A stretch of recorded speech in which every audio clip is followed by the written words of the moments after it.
មានបងប្អូនជាកសិករខ្លះគាត់យកតង់នេះទៅគ្របឡានបាទមានបងប្អូនជាកសិករខ្លះគាត់យកទៅទ្របបាតស្រះបាទលក្ខណៈដ៏ធំប៉ុណ្ណឹងទៀតបងហ្នឹងហើយអញ្ចឹងប្រភេទតង់នេះគឺជាប្រភេទតង់មួយដែលតម្លៃទាបជាងគេហើយប្រភេទតង់ដែលអត់ជ្រាបទឹកដែលយើងអាចស្តុកទឹកបានបងបើយើងប្រើប្រាស់យើងគួរតែប្រើប្រាស់នៅក្នុងម្លប់យើងគួរតែប្រើប្រាស់នៅក្នុងម្លប់បាទណាប្រើប្រាស់ក្នុងម្លប់ផ្ទៃដែលអត់ប៉ះទឹក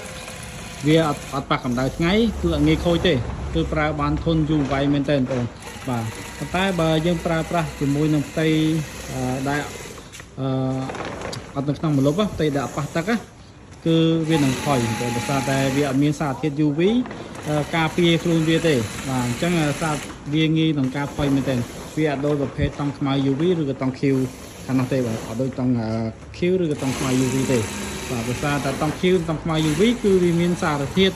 បាទការពារនៅកម្មរស្មី UV អញ្ចឹងវាធន់ជាងអានេះយើងប្រើហាក្តៅបានប៉ុន្តែបើតង់នេះយើងប្រើហាក្តៅបានដូចគ្នាប៉ុន្តែបានរយៈពេលខ្លីបានតែមួយឆ្នាំកន្លះអីគឺផុយហើយបងប្អូនធានាផុយក្រោយបាទប៉ុន្តែមកសំរុំដែលបងប្អូនទិញយកទៅទាំងតម្លៃទាំងគុណភាពយកទៅប្រើប្រាស់ហើយមានបងខ្លះក៏យកទៅគ្របឡានបងប្អូនខ្លះក៏យកទៅក្រាបបាតស្រះដែរតែបើខ្ញុំ recommend សម្រាប់បងប្អូនដែលត្រូវការប្រភេទតង់ក្រាបបាតស្រះយើងយកតង់ប្រភេទនេះវិញបងប្អូនបាទនេះគឺជាប្រភេទតង់ UV បងណាតង់ UV តង់ Q UV ហើយនៅមួយទៀតនៅប្រភេទតង់ខ្មៅ UV បាទនេះខ្មៅខ្មៅអស់ហើយអស់ចង់អស់ពី stock rồi ខ្មៅ UV បង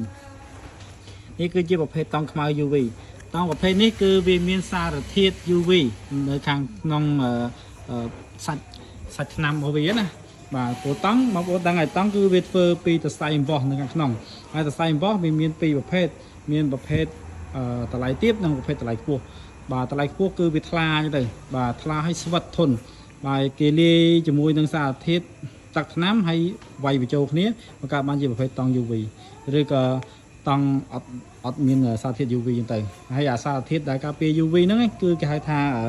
ជាតិ polyethylene ហ្នឹងជាតិ polyethylene អញ្ចឹងសារតង់ដែលមានជាតិ polyethylene ខ្ពស់បាទគឺវាទុនខ្លាំងមែនតើអញ្ចឹងតង់ដែលមានហើយការពារកម្ដៅថ្ងៃក៏បានល្អដែរបងប្អូនប៉ុន្តែបើយើងយកទៅប្រើប្រាស់វាអត់សូវល្អវាយើងយកប្រើប្រាស់វាទុនខ្លាំងពេកអញ្ចឹងរោងចក្រយើងធ្វើពិបាកអត់ធ្វើអត់កើតទេគឺទីតតម្រូវតាមទីផ្សារណាតែបើមកល្មមតង់ UV កម្លាំង UV ត្រឹម 15% អីគឺមកល្មមដែលយើងយកទៅប្រើប្រាស់បានមកស្រួលបាទដោយតង់ខ្មៅ UV នេះគឺ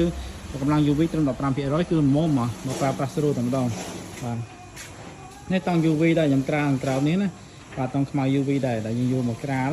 សារតង់នេះគឺយើងទៅសល់ជំនាញ1ម៉ែត្រ6ទឹក5ទឹកអីយើងយកមកភ្ជាប់គ្នាបាទភ្ជាប់គ្នាពេលយើងភ្ជាប់គ្នាដោយម៉ាស៊ីនណាហើយការភ្ជាប់គ្នានេះដែរគឺជាប់ល្អណាស់បងប្អូនបាទជាប់នេះជាប់ល្អអត់មានជ្រាបទឹកទេបាទហើយសូម្បីតែតង់កូរ៉េធម្មតានេះគឺយើងភ្ជាប់គ្នាដោយម៉ាស៊ីនដែរкогдаភ្ជាប់គ្នាដោយម៉ាស៊ីនគឺវាអត់ជ្រាបទឹកទេគឺយើងប្រើបានយូរវែងប៉ុន្តែគាត់ថាផ្ទៃខាងលើយើងដេជាមួយនឹងម៉ាស៊ីនដេជាមួយនឹងសាច់ខ្សែអំបោះលីឡង់អញ្ចឹងណាបាទផ្ទៃ2ជាន់វាយលើកន្លះម៉ែត្រ1ចឹងបងប្អូនងាយស្រួលយកទៅចងមែនទេអញ្ចឹងសម្រាប់បងប្អូនដែលត្រូវការប្រភេទតង់អស់នេះយកទៅប្រើប្រាស់គឺបងប្អូនអាចនៅក្រុមការងារខាងយើងទៅតែគាត់ទៅចូលឆាតទៅលេខទូរស័ព្ទជាការស្រេចបាទក្រុមការងារខាងបងនឹងតាក់ទងទៅសួរបងប្អូនថាត្រូវការតង់យកទៅធ្វើអី